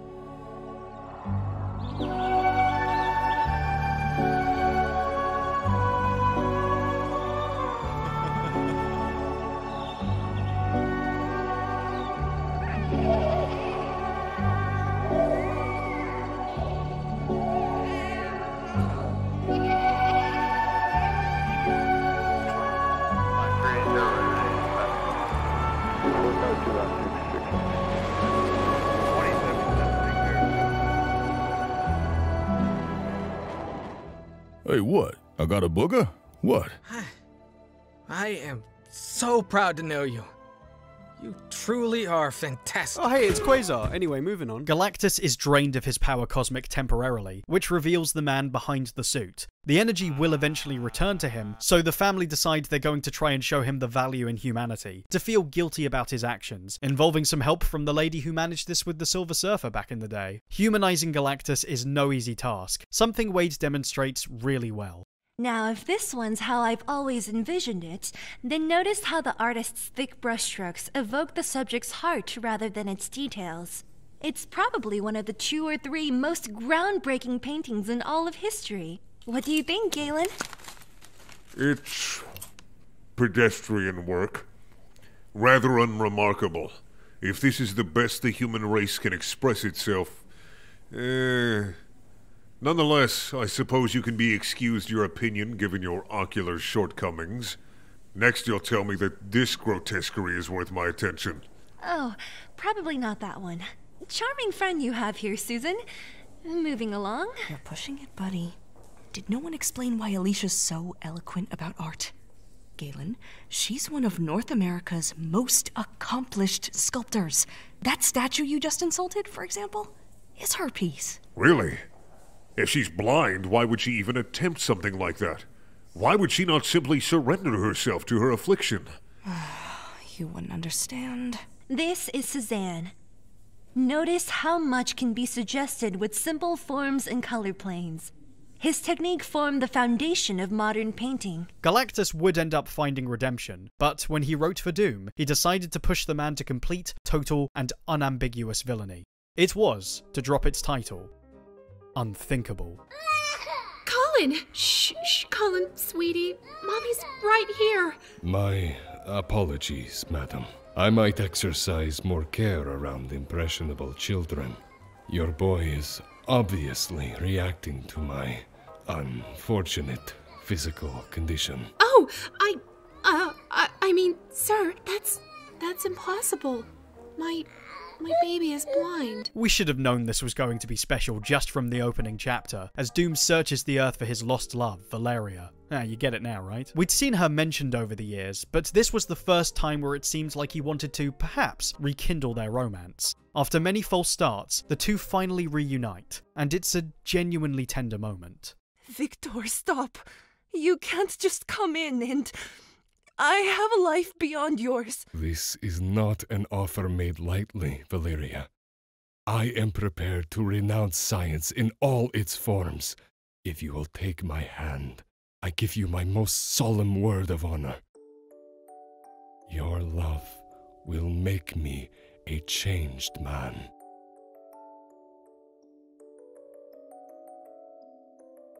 I can't promise anything, Victor. We have so much more to discuss before... Understood. Just tell me that there is a chance for us. Certainly. Excellent. Victor!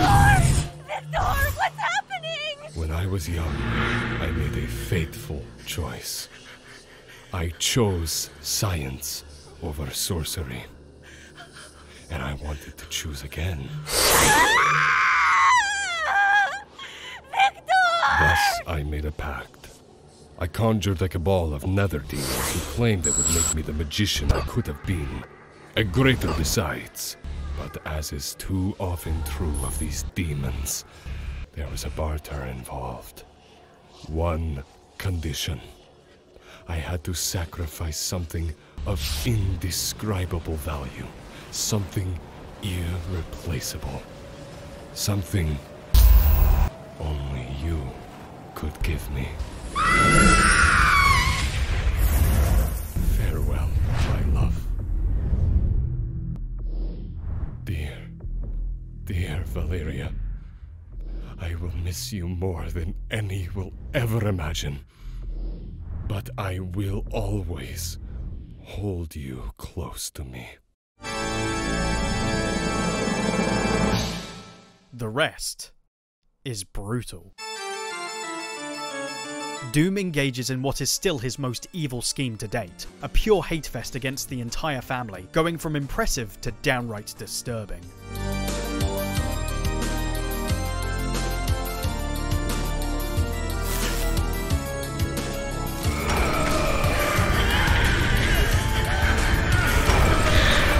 Reed finally has to face up to the fact that Doom has the advantage, a contingency he always anticipated but didn't invest in, and the price is paid as Doom turns Reed to a different outlook. This examination takes on an often repeated story of swapping Reed and Doom's brains, and makes it a natural progression of their personalities, pushing Reed to the brink of insanity in his quest to prevent Victor from ever threatening his family again. This backfires horribly when Doom, in a violent, desperate finale, claims Ben's life. But the tale takes a turn when Reed realizes that, like Doom's insane plan, reviving his friend is not an unthinkable task, and that, to save him, the FF must go to heaven.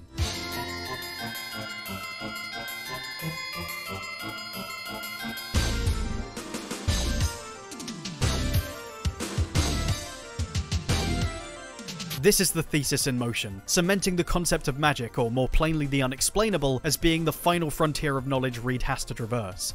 It's a metaphysical deconstruction of who these people are, what their purpose is, why they're not ready to give up, and in answering those questions and more, they are granted access to the ultimate answer, a chance to see why they exist at all and who brought them to be, and it's... I'm gonna shut up now. Well, you coming in or what?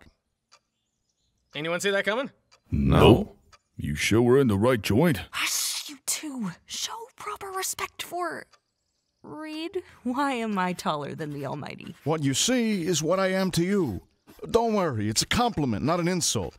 That's what my creations do. They find the humanity in God. Pardon me one moment. God has a phone? What's the number? Just one? Uh-huh. And then they're in the Forbidden City. The human jungle, right. Suddenly the Black Panther springs from the trees. Oh, okay. We'll make it the Silver Surfer. Yeah. I'll write it up and I'll start the designs. Who called? My collaborator. Enough said. But these drawings are yours. My contribution to the grand tapestry. Ideas, notions, passions, we're all part of the process. Think about your world. It starts with words and pictures, the ordinary and the cosmic. That's what sets the stage. The play is your lives. Your adventures become our explorations. My window into tomorrow. How far out is the world that's coming? What is it? Where is it? How will it evolve? The mystery intrigues me. So who wants to fill me in on the whole Disney thing? God could do with some royalties, you know? Waid's run was a grand starting point for anyone looking for a more immediate route to getting why these four are so special. From Ben going on a Yanti Street rampage, to Johnny becoming a businessman, to Reed fighting a living math problem, each story demonstrated why the four are so different from all the other heroes out there. And as Sue explains, why they have to do what they do. You don't understand! Doria has asthma and she went for her inhaler and suddenly she couldn't touch it, and then we couldn't touch her and there's a wall around her and she can't breathe and— Sir, sit down. I'll handle it. Doria, right? Doria, listen to me. Scared. I recall what it was like, Doria. The first time. I had no idea what was happening, or why everything was suddenly out of reach. And the more I panicked, the worse it got. But I realized I was in control of this, not the other way around. And you are too. I promise. Can't. You can, Doria. It's all mental. Clear your head and let me in. It's my job to cope with this ability, Doria, not yours. Don't be frightened. You don't have to feel cursed. Because I don't. This power is a wonderful gift that I have never regretted for one instant. I want more than anything to get it back. So I can be normal again. That's it. Beautiful. We're going to be just fine. Before we move on, I want to throw in a couple of picks from random stories I like, because I have no restraint. I'll start with this offbeat tale about Benji. Occasionally he gets the ability to get his normal skin back under special circumstances, this being a time where Ben hoped it was permanent. Ben's just chilling in the den, watching this cool TV that predicts the future based on what's happening in the present. I mean, you know, it's there, why not, right? Though Grimm's superheroic career ended over a century ago, his colorful history of world-saving, and even universe-saving heroics, still makes him the idol of millions to modern post-humanity. Ah, well, that's nice. I'm dead, I guess, but everybody still loves me. Prefer to be alive with everybody loving me, but what the heck. So thanks, future humanity, or post-humanity. It's nice to be appreciated. Damn, that future prediction TV's loud. Wait a minute. That ain't no TV. What in the blazes? Anomalous vectors introduced. Now resetting predictive engines in news media format. Ben's cosmic skin is, how do I put this? It's angry about not existing half the time, and it's responded by creating a series of external antibodies that all act like half-brained versions of him. What time is it? Click, click, clobbering time! Yeah, get my war paint on. Okay, now give me blue paint spray, Gizmo. Over there! Get up, polarizer! How do you help an orange-skinned freak? Gotta paint this sad guy the appropriate color. Ugly, good-for-nothing, rock-faced meathead. It's a riot of a story, and it also brought up a lot of pointers that are still super interesting and relevant to the four. A lot of fun.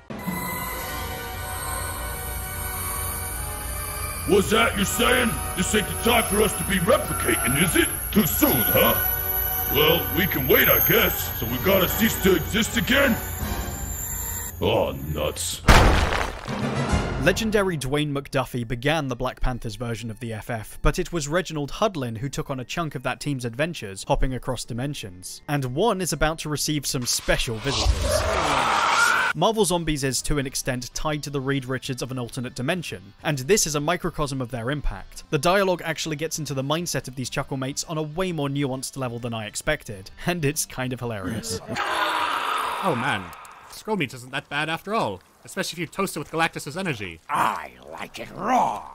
You would. Hulk's still hungry. Of course you are.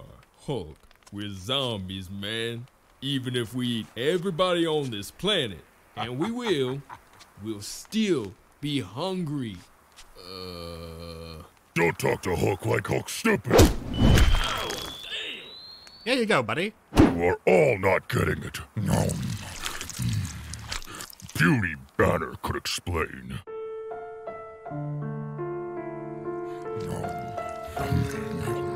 Mark Millar wrote this bonkers tale where essentially the most powerful evil dude of all time and his apprentice come to Earth to kill the Fantastic Four, after killing Dr. Doom by beating him half to death, travelling with his body to the past, and leaving him to die in dinosaur times. Guy becomes the new Doom, monologues a lot, engages in fisticuffs, emerges victorious. No wait, oops! Oh, guess who the apprentice is? You've gotta be kidding me. Will you not accept by now that Victor Von Doom can never die?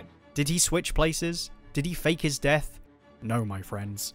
He was so butt-mad about getting beat up, Doom willed himself to survive millions of years, rebuild his body, train under the Master in disguise, and then kill him in the present day. Just don't forget his birthday, that's all I'm saying. There's a lot of great Doom stories, be it in the many alternate dimensions and timelines where he comes out on top, the mad plans he creates in the pages of the main story, or learning his history in Brubaker's Books of Doom. One underrated little gem by Archie Goodwin, filling in for Stan, has a new powerful threat incapacitate Reed, and Sue's told the only person who can help is, well, say it with me now. Don't you see what will happen when we're finished? The Overmind will go on to destroy the world. Ours and yours. I see only the end of enemies who have long thwarted me at every turn. And I regret it is the Overmind's doing, not my own. That I see I've wasted my time. Oh, the Dr. Doom I remember might be ruthless and cold. But he had honor and nobility too. Instead, I encounter posturing and pettiness. Or perhaps a man a little afraid. And like that, she's got him. Man, there's a bundle of moments to go through. I could sing the praises of so many different creators and one-offs, or bend your ear over a bunch of other characters, like all the Agatha Harkness stuff. That's it's kind of complicated. She's just kind of she's basically a witch babysitter and stuff. Or Christoph, poor Christoph. But we're good, I think. We're ready for the big one. It's time.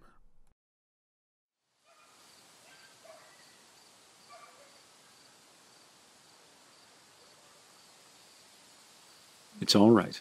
I'll catch you. I don't think... I'm right here. I don't think I want to.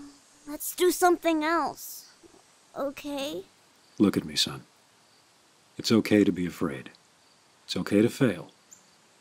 But to say that you're not even willing to try, that's unacceptable, Reed. Okay. I'll do my best. Are you ready? I'm ready. Good. Now, jump. I guess I better start. Other writers didn't have huge plans beyond a few arcs. They would write terrific sagas or let the story snowball into more exciting events, but they all tended to sort of fizzle out to make way for the next storyteller. Hickman appeared to start this way, writing a bunch of solo stories with a couple of connecting threads, but as it transpired, they were all one story, which we wouldn't realise the beauty of until much, much later.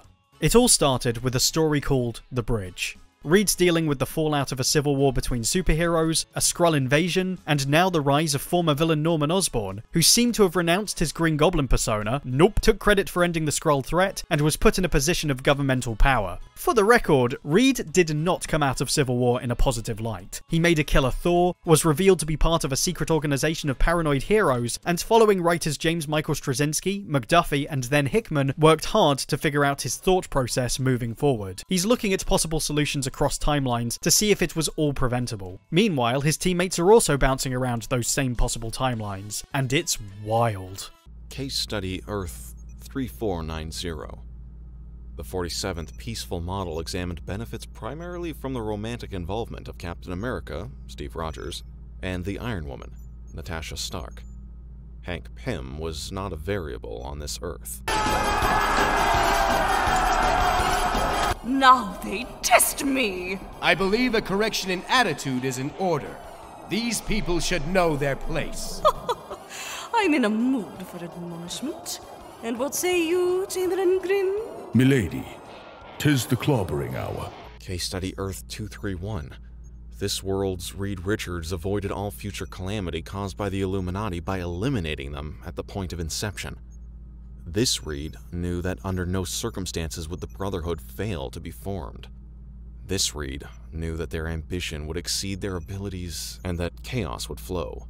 This Reed felt he had no other choice. Starboard men, and steady yourselves! Prepare to be boarded, and let seas turn red with colonial blood! This doesn't seem right at all. Not one bit. Case Study Earth 5521. The first act of this Illuminati was to unleash the Phoenix on the Skrull homeworld. Soon after, the Reed of this Earth was forced to destroy her to avoid her further descent into madness, and an even greater alien invasion by the Shi'ar. That Illuminati never met again, but the result was the avoidance of any further alien hostilities. It was becoming difficult to judge these as successes.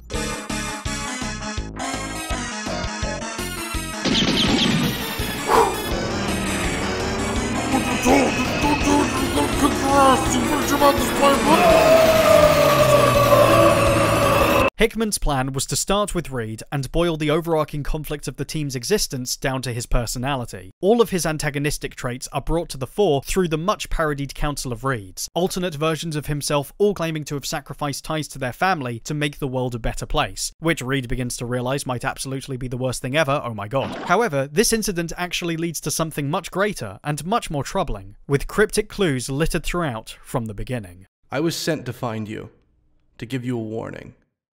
The future must be avoided at all costs.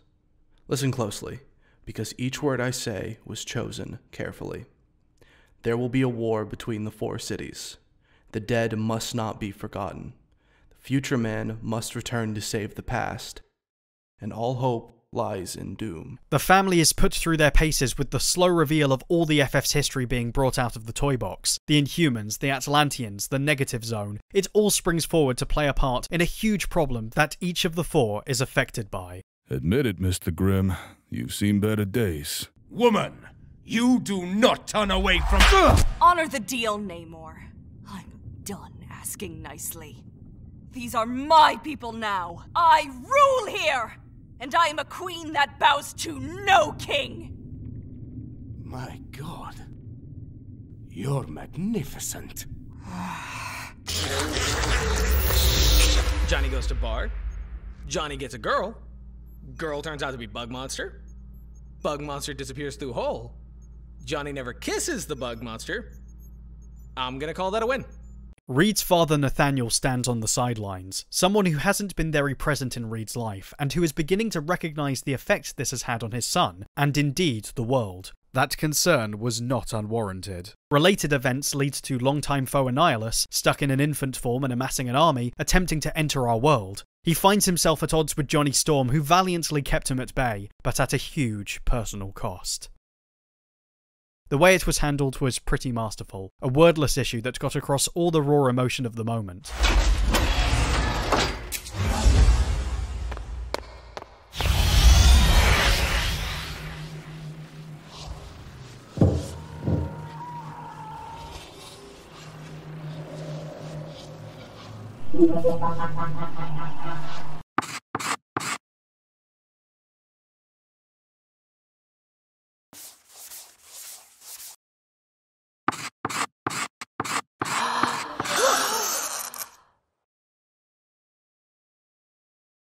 There were so many moments like this throughout the run, letting everyone close to the fore into the discussion. When I was younger, not your age, older, but still too young, I lost my uncle as well. We were very close, like you and Johnny were, and not a day goes by that I don't think about him. Not a single one. But it doesn't make me sad anymore.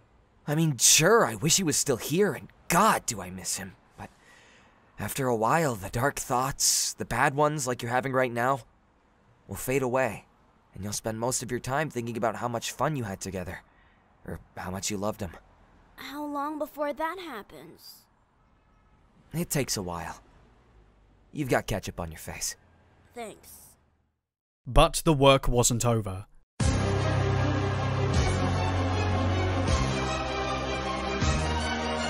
As the team officially became the Future Foundation, they watched the prophecies come to life, witnessed all sorts in their plans to combat the most powerful beings in the Marvel Universe, eventually taking up arms with their friends to try and save Earth from the wrath of these innumerable forces. Oh, Johnny came back! But don't worry, it's not cheap, it's actually really good. Each moment was part of a vast tapestry depicting one of the biggest journeys the FF has ever taken, all coming together in a glorious finale that brings everything back to the Richards family. I watch, and there's nothing I can do. But that's how it is for every parent, isn't it? You do everything you can. You do your best.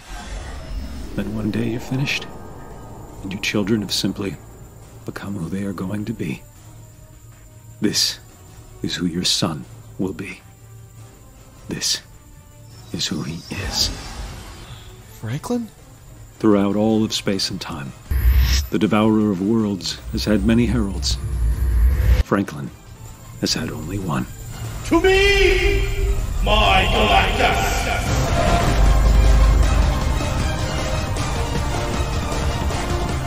Holy shit. It's dope! But even the end wasn't quite the end, because Hickman had one last story to tell. Doom. Doom. Doom. Doom. Doom. Doom. Doom. Doom. Doom. Doom. Doom. Doom. Doom. Doom. Doom. Here I can build.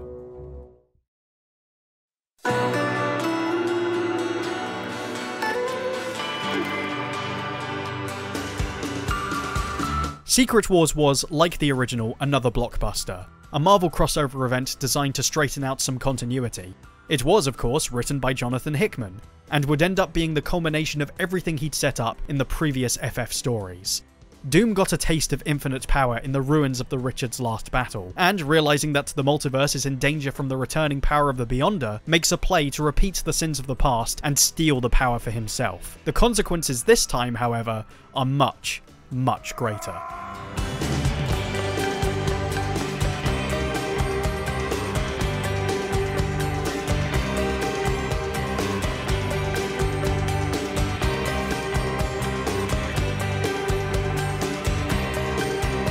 Doom builds an entirely new reality from the wreckage of the multiverse, a mess of warring lands with himself as its supreme ruler, and worst of all, stealing the Richards family for his own purposes, in an aggressive bid to prove himself above his rival, himself misplaced in this strange new world. A ragtag group of heroes aware of the changes attempt to defeat Doom in secret, but even without their help, the Four's presence can be felt. We see them subconsciously aware something's wrong in this surreal new reality, inching their way through the abstractions towards each other, the machinations of Doom's facade slowly coming undone, all that hard work just to prove that he isn't fit for the task, and at its end, the fate of the multiverse comes to rest on the shoulders of one eternal struggle.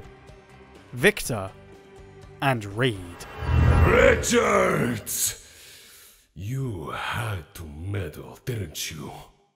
Of course you did. You're a meddler. You have some great plan, I expect, Well, what is it this time, Reed? A new idea? A fresh take on the very old problem of you and I? Have you built another great machine? No, nothing like that. I just came to convince Owen that perhaps there's a better solution to all this than you. Can't you accept that I have done good things here? I do accept it. But you could have done more. You closed your hands around everything that was left and called it yours. You're so afraid of losing the things you've saved that you hold them too tight. Don't you see, Victor? A tree is just a seed in its realized state. This is what causes your fall, Richards.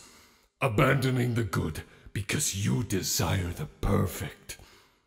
It's the same thing it's always been between you and I. You think you are better than I am. I've always believed you could be better than what you are. This was the real problem. Their hatred.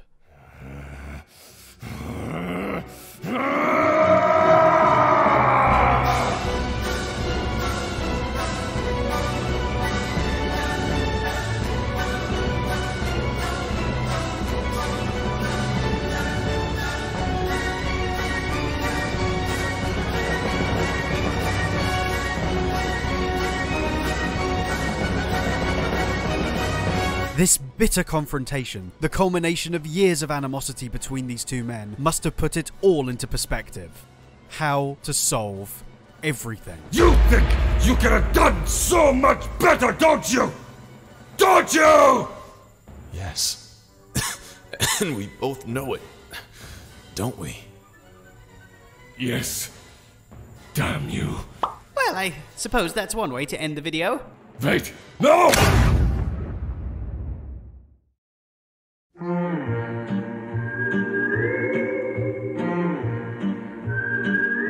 Reed Richards loved his dad.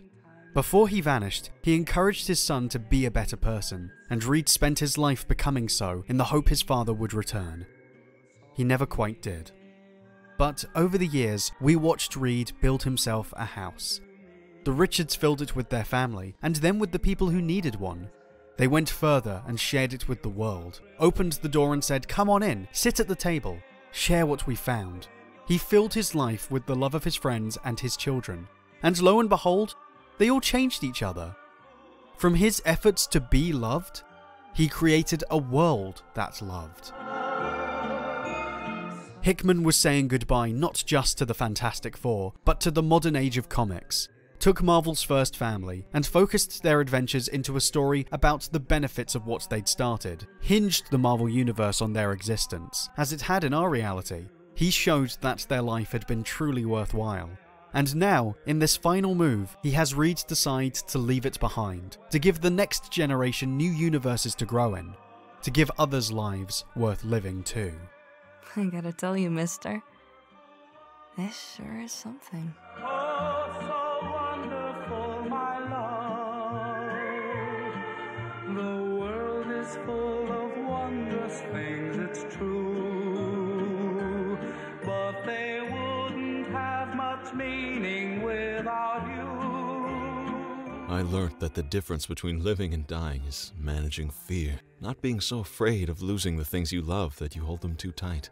I used to believe in universal contraction, entropy, and the end of all things.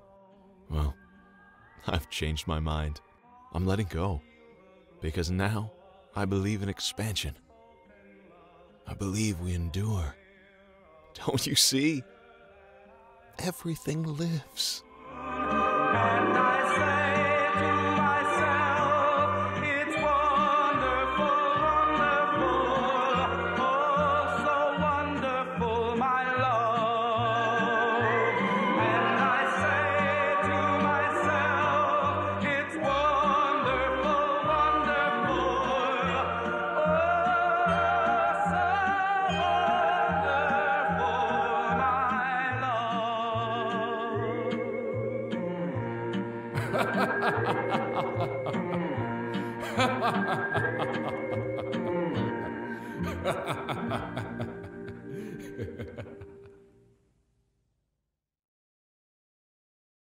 Which brings us back to point number one. Everything else sucks. Marvel got started early in getting their comics adapted to TV, and in the process hit every first-time mistake possible. On the one hand, it set the stage for them to become worldwide brands. On the other, it meant the first attempts at a Fantastic Four cartoon were a complete mess. In a way, it kind of makes both versions of the show these little time capsules of crazy, and rolls them back around to being actually pretty watchable. Almost avant-garde. It's borderline experimental. You made me lose my magnetism! You're wrong.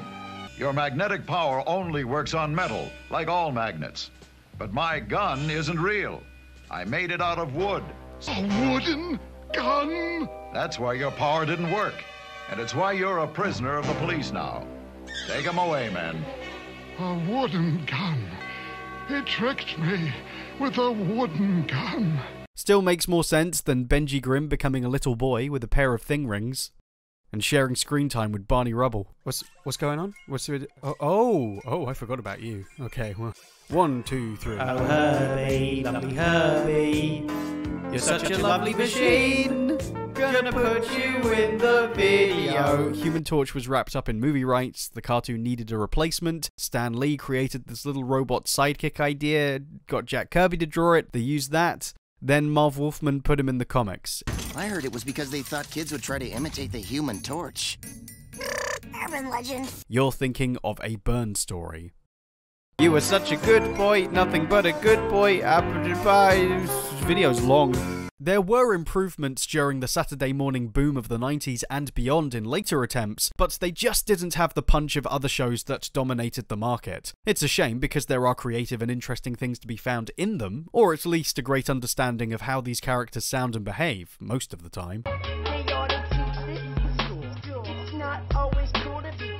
I'd certainly recommend watching some if the videos piqued your interest, but by and large, they don't quite reach the accessibility and nuance of the competition, in spite of some wonderful touches here and there. You may have conquered your world, but this place is mine, by right, and you cannot have it. Oh yeah, well, we forgot to tell you, Stretch, he's nuts. Which still puts them way ahead of the movies.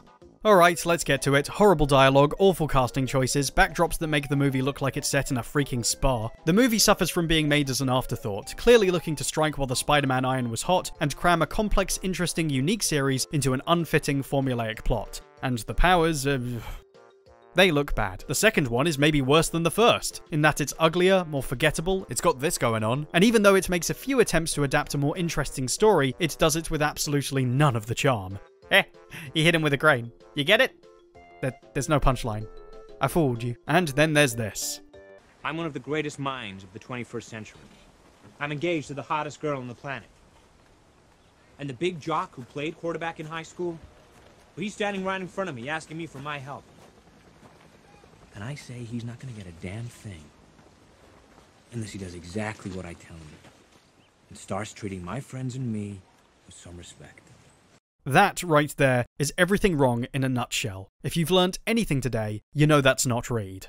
At all. It's no wonder Fan Forstic came out as malformed as it did. Maligned often for the behind-the-scenes studio interference, and no wonder. Tries to be a body horror, but forgets there's a story outside the crash landing. You can't build a franchise on body contortions. In this case, anyway. None of it was good. It continues this weird new fetish of Doom growing the armor onto his body. Yeah, way more grounded, huh? That's 2 movies now taking inspiration from the Ultimate Universe. And judging how that turned out, it was never the best place to go for a definitive take on making the public like these guys. But, you know, it's not to say the FF has never worked on film. Stop them! It's Bogman time.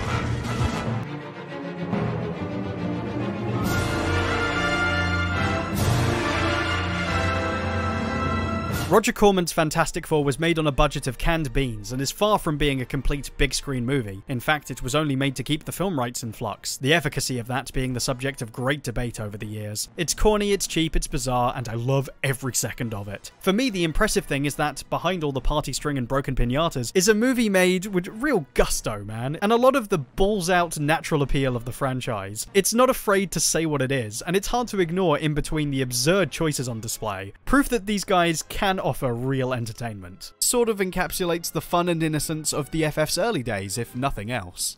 Just makes me laugh. Go, my friend!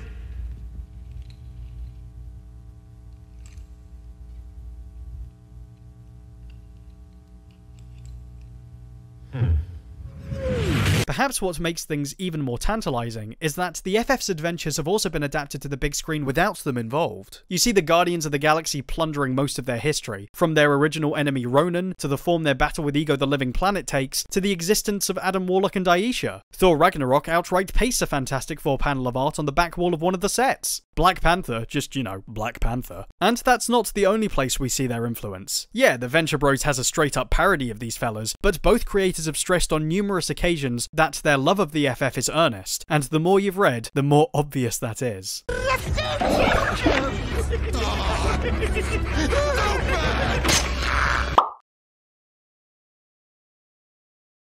The joke has always been that the one good Fantastic Four movie is The Incredibles. Quite apart from the fact it was an obvious parody, in more ways than one, The Incredibles was all about family. And I still don't think that's exactly the same for the FF. A Fox exec came out and said, oh, the internet's right, our new movie should be like The Incredibles and all about family, so let's make it about the kids. And that is definitely the sound of someone who hasn't got it. Look, I love The Incredibles. I think it's perfect. But I love it because it uses the template of the Fantastic Four to make a meta-commentary about mundane real lives. And I think the FF carries slightly different values at its core. These people are a family, yes, But it's not about the balance between family and work life. It's about something more fundamental. It's bigger than that. Well, the characters represent a sort of a transcendent feeling that we all have inside us, that we could do better. We want to do better. We haven't time to do better. That we can be the people that we lionize. All these examples have the same problem. They pick up on the superficial cliff notes that make the FF kind of interesting from a distance, but they don't catch the intense truth at the centre of the FF. Think about what makes their family, what strengthens it. They've seen beyond the stars into new galaxies. They've seen the end of their lives and the universe. They've talked with gods, yet they're still excited by every new day that comes to them, by every new problem they can solve or new person they can meet. Always finding a new way to keep pushing forward. That's more than the word family, much more. It's what saved them from the start. Once upon a time, there was a genius who... a very bright man who...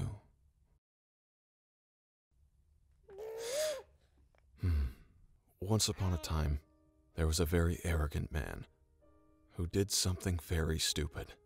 Without proper preparation or shielding, he took his friends through a wave of radiation that made them all something other than human.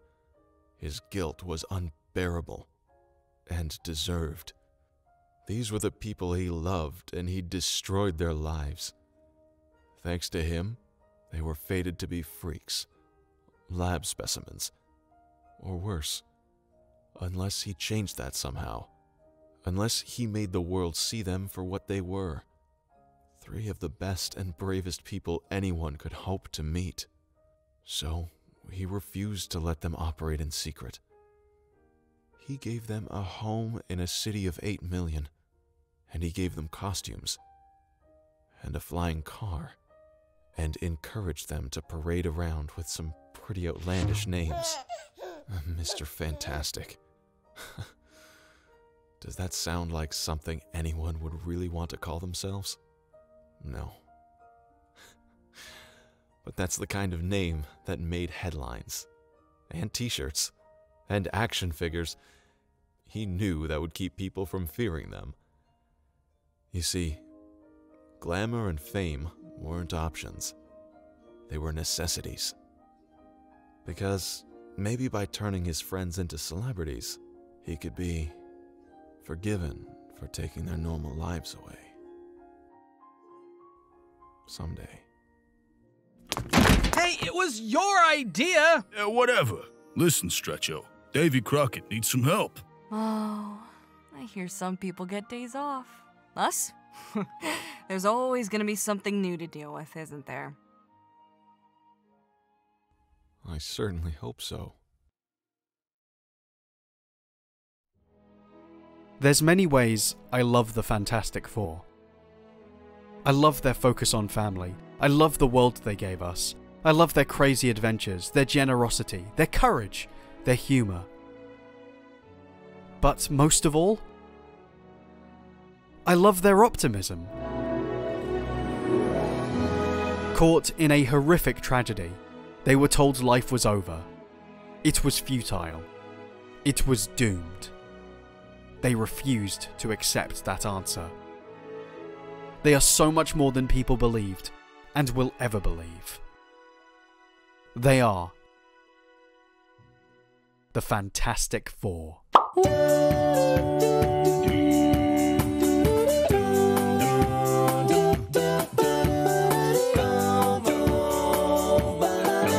On an outer space adventure, they got hit by cosmic rays, and the four were changed forever in some